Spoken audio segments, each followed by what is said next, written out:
Hello my friends and welcome to the channel. This is Thordrenick and today we are taking some time in this video to talk about Warrior PvP in BFA, so far in the pre-patch specifically. For just a little bit of background on my PvP, I've been doing casual PvP since vanilla, so I've been around the block many times, and I've dabbled in rated PvP a bit. The highest I've ever pushed in arena is high 1800s, so you know, I've never been a gladiator level player, but I do know what I'm talking about to some degree or another, and I hope that you guys can find the information that we're going to present in this video helpful. We're going to look at the different talents and builds that you can run with his arms and his fury in PvP, and we're going to talk about kind of the role that each spec can play in different battlegrounds and arenas. And if you're new to the channel, we put out 2 videos a week, and we have streams on many of the days that we do not have videos going out. So if you like what you see, if you like the content, if you like listening to my voice, consider subscribing to the channel so that you can get alerts when we do put fresh content out there or when we're going live. We do have Twitch, Twitter, and we have a Discord server as well, so if you're interested in any of those, you can find links on the channel and feel free to follow those and join us and be a part of my community. So without further ado, let's get into the video here. So broadly speaking, I don't really play protection in arenas, or definitely not in arenas. I don't really play it in battlegrounds either, but you can have a role as either a node defender or a flag carrier as protection. Heroic Leap does make protection pretty strong compared to some of the other tanks, but really, if you're playing a tank in PvP, at least in Legion, and it looks to be pretty similar going into BFA, if you're playing a tank and you're not a demon hunter, you're just pretending. I know you can do really well on other tanks as well, but having those double leaps on a 12-second recharge is incredibly powerful, and that's really the biggest strength of tanks for flag carrying. So we're going to specifically focus on Fury and Arms. Now, what is the role of each one? Where are they better suited? Fury is going to be better suited in bigger battleground type situations where you can get the Mortal Strike debuff from other players, and you can have plenty of healing and plenty of CC and just deal lots of cleave damage and lots of single target damage as well. I think Fury is the most fun spec in the game to play in PvP right now, but fun doesn't necessarily get you titles, right? So what are the talents that I like to run with Fury? Well, this is kind of my standard battleground build. Now, you'll see that I have Massacre and Carnage on tier 75. I don't actually run Massacre. This is learned from the talent ring. So, you know, I just run that in open world content and raiding content right now. But as far as the actual talent build goes, for tier 15, any of these can be viable. Personally, I really like War Machine because the proc that you get, where you get 10 rage and a 30% movement speed increase for 8 seconds, that can proc off of enemies that you were not even in combat with. So to give you an example, if you're in Arathi Basin and you're fighting at Blacksmith and an enemy dies at farm, you can get a proc from that enemy dying at farm that was, you know, like 100 yards away from you. You can get that proc, and then you get a little more damage at Blacksmith, and you get a little more movement speed to get to your next destination. Very powerful proc in big battlegrounds where you know people are going to be dying a lot. Less powerful in something like an arena where really you're just going for that first death, and then that's pretty much going to clinch the victory for you. So if I was going to do Fury in Arena, I would probably go with Fresh Meat, because Bloodthirst gives a brings Bloodthirst up to a 50% chance to enrage you from the baseline. Actually, I believe it takes you up to a 45%, not 50%, excuse me. So it's a 30% baseline chance to enrage you. This brings it up to a 45%, and it gives you extra healing on Bloodthirst. Now, it reads 20%, but that's a multiplicative increase, so it brings it from 5% to 6% of your health. But that's a nice little passive healing increase, and it's going to increase your enrage uptime, which is going to increase your damage and your haste and really make this a pretty strong talent for arenas. Endless Rage can also be powerful, particularly if you're running Carnage and you're getting lots of enrage procs, but I would probably go with Fresh Meat for arenas. I always go with War Machine for battlegrounds. It's just so much better. In tier 30, Stormbolt is very powerful here because it is the only stun that you have access to as a DPS warrior. So Stormbolt is my default choice. If I'm in a BG where there's a lot of other stuns going around, then Double Time can be a good choice. It gives you more charges, which gives you more mobility, which is already a strength of fury, so you're kind of doubling down on that. Get it? Double time, double down. I'm sorry, I won't do that again. Not in this video at least. But you're getting more mobility, and more uptime on healers and targets that you're trying to kill is always useful. Tier 45, Furious Slash is kind of clunky to play with in PvP. I don't like to use that word, but it can be difficult to weave in enough of these to get that 6% haste buff, and it's only 6%. And when you compare that to something like an Execute proc, which we'll talk about synergy that has with PvP talents, Sudden Death is kind of my go-to. Inner Rage can also be nice because it gives you more damage on Raging Blow, and it gives you more Raging Blows, but personally I stick with Sudden Death pretty much all of the time in PvP. In tier 60, now if you're in a situation where you don't think you're going to be getting a lot of heals, Furious Charge, especially when paired with Double Time, can give you a lot of extra self-sustain. So when you charge a target, you'll get a big, massive heal from your next Bloodthirst. So you can, pair those up and then, charge a target, Bloodthirst, leap away, charge, and Bloodthirst again, and you'll get a lot of healing that can really make the difference in a one-on-one encounter. If you are going to be getting healing, War Paint is also a very, very helpful talent to have. 10% reduced damage is pretty decent, and you have almost permanent uptime on Enrage when you're actively in combat. Personally, for Battlegrounds, I tend to stick with Bounding Stride just because getting that extra mobility out of Heroic Leap is really nice to have. You get a little sprint after you land, and you get 15 seconds off of the cooldown, which brings it down to a 30-second cooldown. So that makes Heroic Leap a really much better mobility tool. Tier 75, I've been going with Carnage all the time. You get more Enrages, or more Rampages, which gives you more Enrage uptime, and Rampage, which already hits hard, hits even harder with this ability. But Frothing Berserker can be a nice choice as well. If you stack something like Frothing Berserker and Siegebreaker, you can get a really nice big damage increase window. So you can kind of play around with that, see which one you like better. Personally, I wouldn't go with Massacre. 35% Execute is decent for PvE for Fury, but with the cooldown on Execute, and with Execute not being as scalable as it is with Arms, this is a weaker talent for PvP, because if you execute someone at, let's say, 30% health, that's not going to kill them, even if it crits. So, saving that, and then you can't execute again for almost 5 seconds with my current gear. So really, I'd stick with Carnage for the most part. Frothing Berserker if you like that playstyle a little bit better, but one of those two is going to be your go-to here. Tier 90, Dragon's Roar can be good. It's got decent damage, a pretty short cooldown, it gives you a little bit of rage, and a 50% snare is really nice. Meat Cleaver, I haven't used this at all in PvP so far. Bladestorm is actually my go-to because it does stronger damage than Dragon's Roar. Now, it does take up multiple global cooldowns, so that kind of balances things out as far as the actual DPS goes, but you do get a full CC immunity while you are using Bladestorm, and that is invaluable for sticking on targets. Really, really strong for that reason alone. And then in tier 100, you've got Reckless Abandon, Anger Management, Siegebreaker. Personally, I run with Siegebreaker most of the time because you get that 15% damage buff when you're going for a kill, and that can be the difference between, being able to finish off an enemy healer or not getting the kill in and having to kind of reset the fight, which can be really frustrating.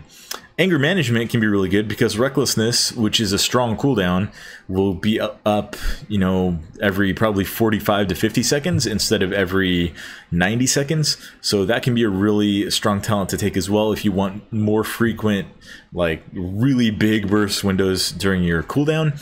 Reckless Abandon, I feel like this really only has value if it's paired with Frothing Berserker, and personally in PvP, if I'm going to take Frothing Berserker, I also want to take Siegebreaker so that, we get a 10% damage bonus from Frothing Berserker, and then we get another 15% from using Siegebreaker, and then, so if you pull those together and then do something like Execute, Bloodthirst, Raging Blow, that's a lot of damage in a really tight window.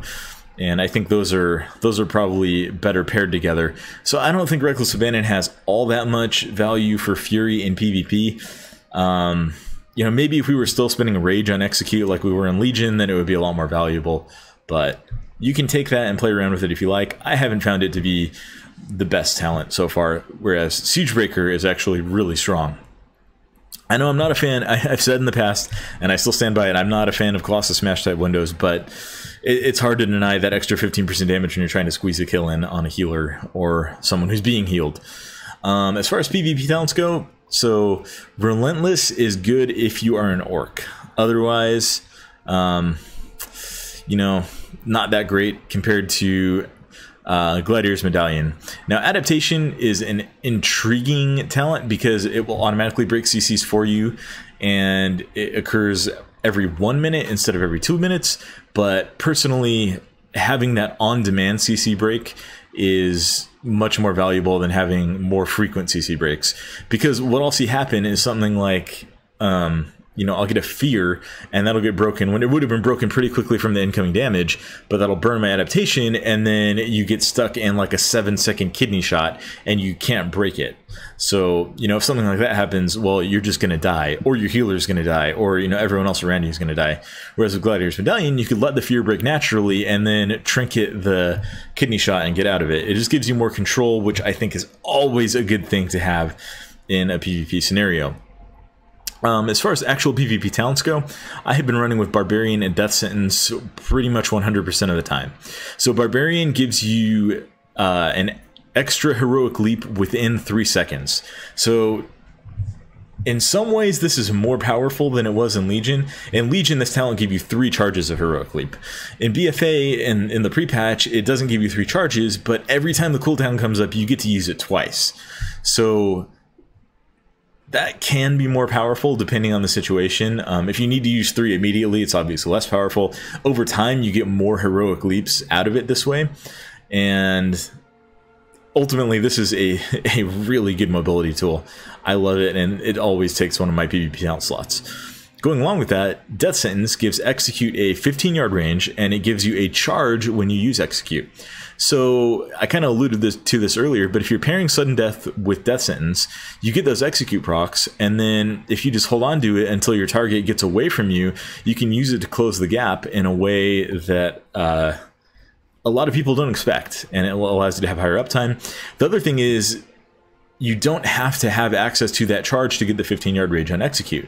So if you, let's say you're fighting a Balanced Druid, and you get him down to like 6% health, right? Like the next attack you use is going to kill you, but then he roots you and starts to step away. Well, as long as he's within 15 yards, you can still use Execute even if you're rooted, and you'll get that kill in, and that can make a huge difference when you're in the middle of a game. Now the third talent, this is the one that I changed around quite a bit. For Battlegrounds, I like either Slaughterhouse or Thirst for Battle, depending on how many snares are going out. Thirst for Battle is really nice because it clears snares, and it gives you a small movement speed increase whenever you use Bloodthirst. This just increases your uptime on targets. Slaughterhouse gives you more damage and healing when you hit targets under 50% health with Bloodthirst. I typically run one of those two for Battlegrounds. There are some other really interesting choices in here, however. Death Wish is one of the coolest talents that I think has ever been implemented. So this gives you a really traditional like Berserker stance Fury Warrior feel, where you sacrifice 5% of your health, you increase your damage done and your damage taken by 5% for 15 seconds, stacking up to 10 times. So you can get up to a 50% damage bonus. It does also increase your damage taken by 50%. So if you have a lot of people healing you, like if you've got a couple of friends who play healers and you can bring them into the battleground with you, this is a really powerful option to take. Now it does have some ramp up time, and you do need to keep using it every 15 seconds. So it can be kind of a drag if you're trying to run from one node to another, because you'll have to dismount to Death Wish and then mount back up and then run and then dismount again to Death Wish. But when you're in combat and you know you're gonna have a couple of healers with you, this is an incredibly powerful talent to take, and it's a lot of fun because you just do massive amounts of damage with it up. If I was going to take Fury into Arena, however, I would probably switch this third slot between Spell Reflect or Disarm, depending on like what the DPS on the opposing team is, right? So if you're against like rogues or another warrior, Disarm is going to be great. If you're against casters, Spell Reflect is one of the strongest PvP abilities in the game. It affects all spells within 3 seconds. So like, let's say a warlock roots you and then starts casting a chaos bolt. You can wait till there's like a 1/10 of a second left on that chaos bolt, throw up your Spell Reflect, and if he's not paying attention and starts casting another one, you might be able to reflect 2 chaos bolts onto him during that window. Very strong abilities. The other talents can see some situational uses. Enduring Rage is not nearly as powerful as it was in Legion. It was my go-to for that talent tier in Legion because it gave you permanent enrage uptime. Now it just extends your enrage uptime whenever you use Raging Blow, which is nice, but you already have really high uptime on enrage, and it's not the difference between, you know, having like 60% enrage uptime versus 100%. It's more like, you know, going from 80% uptime to 90% uptime, which to me is not as big a deal as some of the other talents can give you. Battle Trance gives you a little buff if you Raging Blow the same target twice in a row, so that's okay, but I ultimately think that the ones that I mentioned, Slaughterhouse and Thirst for Battle, are better for Battlegrounds, and then Disarm and Spell Reflect are going to be better for arenas if you're playing Fury. However, if you are in arenas, you probably want to go arms, and there's a big reason for that, and that reason is Mortal Strike. So Mortal Strike, you are still one of the few classes in the game that provides this debuff. So let me clear my weak aura by rebuffing there. But you're one of the few classes in the game that can provide the healing debuff.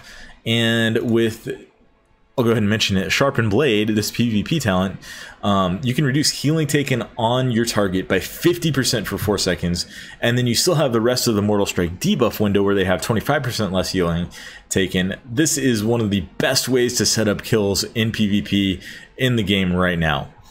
Maybe not right now where, you know, you can die in a Assassination Rogue stunlock, but ultimately Sharpened Blade and Mortal Strike are invaluable in Arena.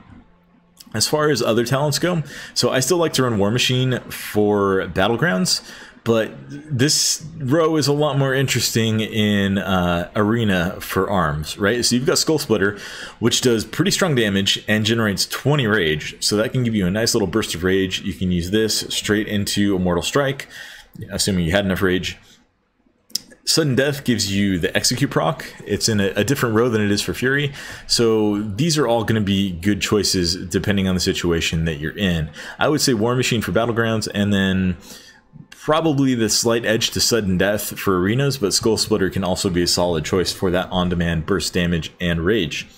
Tier 30, this is exactly the same as it is for Fury. Stormbolt if you need the stun, Double Time if you need the mobility, and I would probably, you're always going to need one of those two. I don't really see a situation where you would take Impending Victory as arms. Maybe if you're doing something like Rogue Warrior 2s, and so you don't really need the Stormbolt stun because your Rogue's going to be giving you a lot of stuns, and you don't really need the charge because you're going to be sticking on everything, but at the end of the day, I feel like Double Time or Stormbolt is going to be the better choice in almost every situation.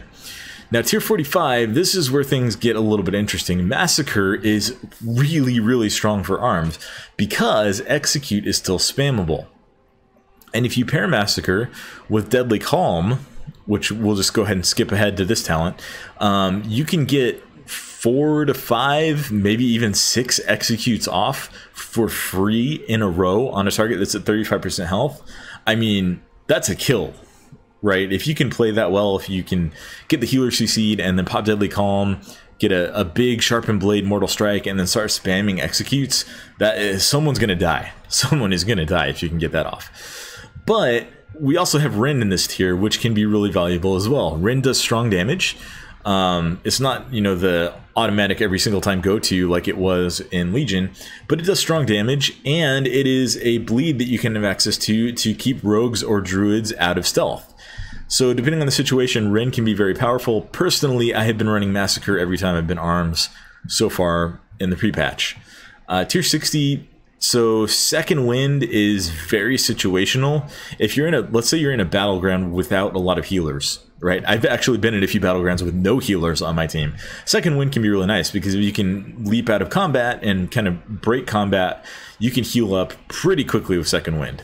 But generally, I would give the edge to Bounding Stride if you need the mobility, and Defensive Stance if you think you're going to get focused a lot, with Defensive Stance probably being your default choice in this tier because 20% damage reduction is really good, and the damage dealt decrease, that's awkward wording, I'm sorry about that, but you deal only 10% less damage versus the 20% that it was in Legion when this was already the strongest talent in this tier in Legion. So slight edge to Defensive Stance. Bounding Stride is viable in things where you don't think you're going to be getting focused, maybe bigger battlegrounds and whatnot. Tier 75, these are all AoE talents, so they're not nearly as important as they are in PvP. Personally, I like Warbreaker because if you can get Colossus Smash on all targets up and then Blade Storm, that can be a really strong play. But Cleave is kind of weak damage, and it requires you to have at least 3 targets, which you're probably not going to have in Arena. Collateral damage, this can be strong with Sweeping Strikes, but personally I think Warbreaker is a much better option for almost any situation as arms. Tier 90, we've got really, I think the choice is going to be between Deadly Calm and Avatar. So Avatar gives you a nice, strong DPS cooldown that you can stack with your Colossus Smash window. And it also clears all snares and roots when you activate it, so it can give you a CC break, which can be a really good counter pressure tool. But Deadly Calm is going to be your go-to, I think, for arenas because you get essentially free abilities, including free 40 rage executes for the duration of that ability. So yeah, one of those two, probably the edge to Deadly Calm for most situations. Tier 100, so I have anger management from my talent ring that I was still wearing with Fury. My go-to here is going to be Dreadnought. Now, I've seen some videos where people have been making use of Ravager, but personally, I don't like taking a talent that's going to replace Blade Storm, which has a lot of value beyond just its damage.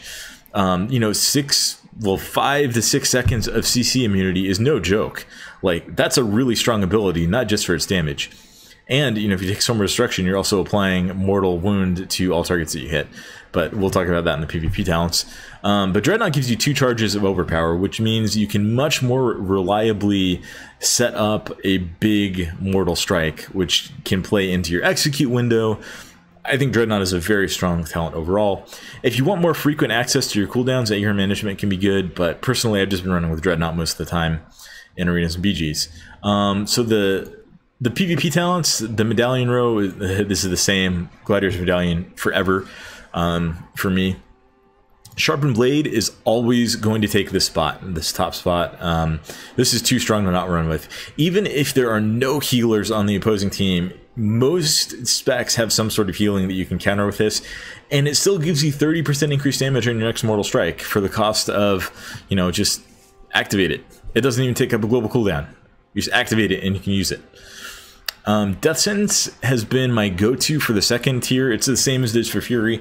Gives you a charge on Execute, gives you range on Execute, and that's even more powerful as arms because Execute is relatively spammable as arms. So if you have Deadly Calm up in the Massacre window, any target under 35%, you can stick on for 6 seconds. They are not going to get away from you. And that's a very strong play to have. And then Storm of Destruction has been my go-to for Battlegrounds. So this gives you a 1-minute cooldown on Blade Storm instead of 1.5 minutes, and it causes your Blade Storm to apply the MS debuff to all targets that you hit. So you can make some really strong plays on this in cleave situations. You can get the healing debuff on multiple targets. You can get it, you know, on multiple targets that are in your Colossus Smash debuff. So that's extra damage. And I mean, Blade Storm does pretty heavy damage. It's almost 9,000 damage over 5 seconds. So if you're applying that to, let's say, 3 or 4 people in a really nice play, and then you're getting, you know, a 30% damage bonus on that, and you're reducing the healing that they take, that's a really strong play to have. In arenas, again for arms, I think Spell Reflect and Disarm are going to be your go-to talents. There are other good choices here, though. So War Banner is something that's worth mentioning for arms. You know, Fury doesn't have access to this, I don't believe. But this gives you increased movement speed, and it reduces CC for all allies that are within range of the banner. This is a strong counterplay if you're seeing a lot of CCs go out. Like, let's say you're against I don't know, like a Warlock Druid or something, this can be a really strong play to have. Duel can be really helpful in a situation. So let's say you're running into double DPS combos and twos, and you know they're going to focus your healer. Well, Duel allows you to peel someone off of your healer. Essentially, they'll do 50% reduced damage to any target other than you for 6 seconds. So that can be the difference between a win and a loss. Shadows of the Colossus, Master and Commander. These are going to have some uses, maybe in RBGs, but ultimately I think that, you know, these three talents are more suited to ARM's playstyle in those scenarios as well. So that's what I have been doing for Fury and ARMS PvP. I hope you guys found this video helpful. If you did, give it a like and give us a comment down below. If you're not subscribed to the channel and you enjoy the content that you're seeing, please consider subscribing. We do streams multiple days a week. We have at least 2 videos coming out each week in addition to those streams. So if you find this content enjoyable, go ahead and subscribe. It doesn't cost you anything, and you help out the channel, and you get to see the content as soon as it comes out. Until next time, my friends, this is Thordrenic. You take care of yourselves. Have a great day. Bye-bye.